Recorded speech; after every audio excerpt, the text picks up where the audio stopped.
Hello friends, welcome back to the new video guys. Today video title guys, how can we solve this color screen problem in your Redmi phone guys. You can see guys, everything look like ghost. So how can you solve this problem in your Redmi phone? In this video guys, I am going to show you friends. So you can see guys, everything is different in your phone. So friends, how can you solve it in your Redmi phone guys? You can see the screen color is different. So don't worry guys, I have solution and guys you can solve this problem. So friend, first of all open your phone setting, then guys scroll it, then guys you can see your additional setting.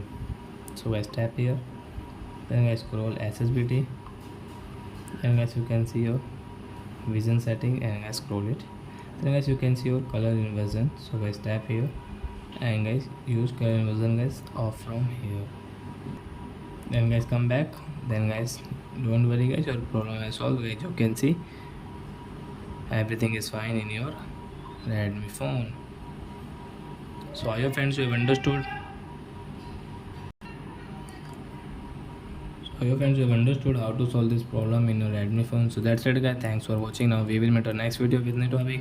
Before going guys, please go and like my video, subscribe my channel. Bye bye friends.